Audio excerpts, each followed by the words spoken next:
vamos a exponer ya por último una preocupación que mantenemos en el Gabinete de Seguridad respecto a una decisión próxima, en las próximas semanas, de la Suprema Corte de Justicia de la Nación respecto a la prisión preventiva de oficio. Primero, señalar qué es la prisión preventiva de oficio. La Constitución establece en el artículo 19, segundo párrafo, que las personas acusadas de cometer delitos que por su gravedad sean de alto impacto para la sociedad, como es el caso de delincuencia organizada, de narcotráfico, homicidio, secuestro, feminicidio, tortura, trata de personas, abuso sexual infantil, entre otros, deberán llevar su proceso bajo prisión preventiva para poder garantizar de entrada que el acusado comparezca a juicio, que no haya una fuga y para salvaguardar la seguridad de las víctimas y de los testigos.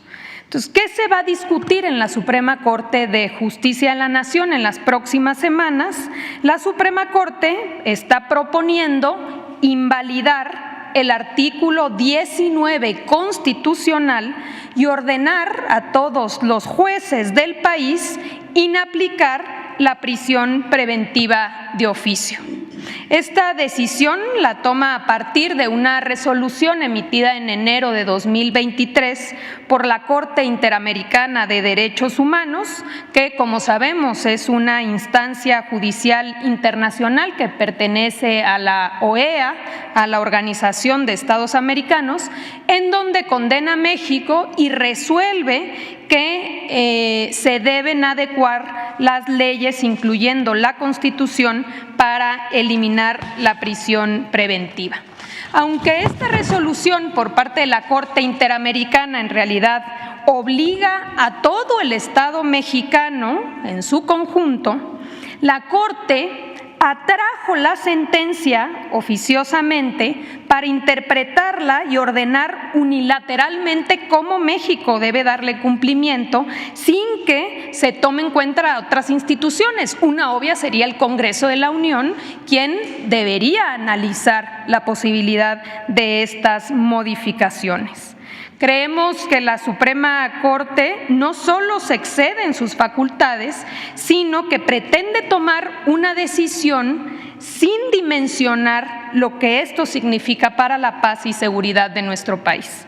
Por ello es que el viernes pasado el Gabinete de Seguridad le enviamos una carta a todas las ministras, a todos los ministros, para plantearles cuáles son nuestras preocupaciones. Y de entrada señalamos que esta decisión impactaría a la posible liberación de 68,000 presuntos delincuentes bajo prisión preventiva oficiosa al día de hoy.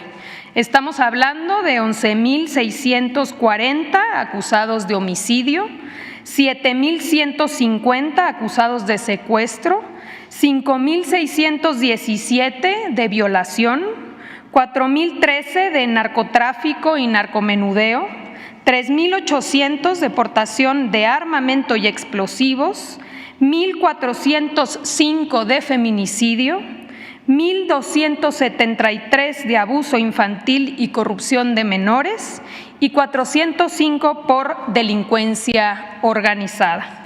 Aquí podemos ver los principales estados que se verían afectados por esta decisión. Destaca el Estado de México, donde hay 21,718 personas en prisión preventiva oficiosa. Cabe destacar que el número es tan alto precisamente porque la problemática está vinculada a la enorme tardanza de los propios jueces y de la cantidad de recursos y amparos que hacen que todos estos procesos duren mucho tiempo en resolverse. Ese asunto debe atacarse por el propio Poder Judicial, la enorme tardanza de los procesos y las resoluciones. La liberación de estas personas, como hemos dicho, pondría en riesgo, primero, a los testigos y a las víctimas, que son las personas que los han acusado, por supuesto al personal, desde policías, personal de la Fiscalía, los propios juzgadores. Vemos un riesgo también a la población en su conjunto ante la posibilidad de la comisión de nuevos delitos, a la seguridad nacional, porque se trata de individuos que presuntamente están asociados a grupos del crimen organizado y que cuentan con capacidad económica y operativa, incluso con alto riesgo de darse a la fuga. Y por supuesto, de manera adicional, estamos viendo con preocupación la carga excesiva que esto significaría tanto para las fiscalías como para los juzgados. Es decir, si de por sí hoy tardan muchísimo tiempo en resolver, esta medida va a aumentar esos tiempos cuando se trata de uno de los orígenes del problema. Por otro lado, también señalamos a los ministros y a las ministras que esta decisión vulnera la soberanía nacional, pues la existencia de organismos internacionales no implica que los estados renuncien a su soberanía ni a su derecho a autodeterminarse. En el caso de México, la soberanía nacional reside esencial y originalmente en el pueblo y se ejerce a través de los poderes del Estado y de sus representantes populares conforme al pacto federal que establece nuestra Constitución. Es decir, ningún Estado, gobierno, organismo o tribunal extranjero puede ordenarle a México modificar su Constitución, modificar su régimen político ni su forma de gobierno. Hacerlo sería un acto inadmisible de injerencia. ¿Y a quién le toca defender nuestra Constitución? Precisamente a la Suprema Corte de Justicia de la Nación. Porque aunque la Constitución y los tratados internacionales de derechos humanos tienen la misma jerarquía y deben interpretarse todos de manera armónica, cuando una norma internacional se opone a una norma constitucional, debe prevalecer siempre nuestra Constitución. Este ha sido el criterio que se ha tomado por la propia Corte en anteriores ocasiones e incluso el ministro ponente, el ministro Pardo, ha interpretado de esta manera y es quien hoy está proponiendo invalidar este artículo constitucional. En este sentido, también el artículo 9 de la Ley sobre la celebración de tratados señala que México no puede reconocer resoluciones de organismos internacionales cuando esté de por medio la seguridad del Estado, el orden público o cualquier otro interés general de la nación.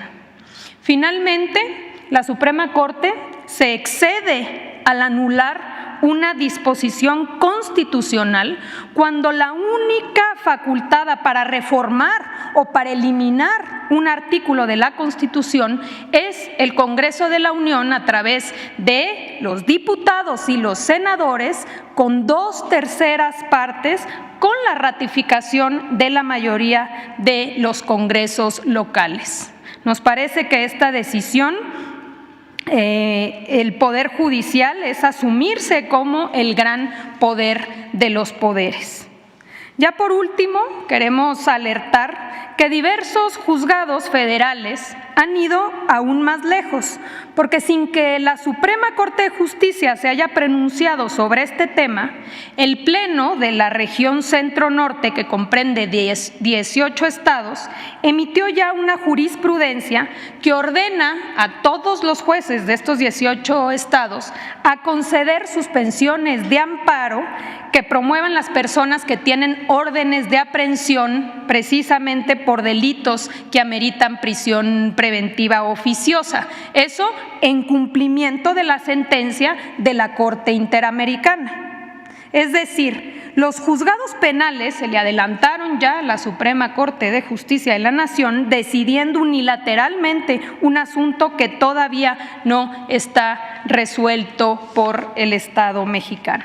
Así que hacemos un llamado a la Corte a respetar la Constitución, respetar la división de poderes, no excederse en sus facultades, considerar las graves consecuencias que eliminar la prisión preventiva oficiosa tendría para la seguridad nacional en las circunstancias actuales y que valoren atacar mejor uno de los problemas de fondo, que es la enorme tardanza de las resoluciones de sus asuntos que hemos denunciado en este espacio en múltiples ocasiones.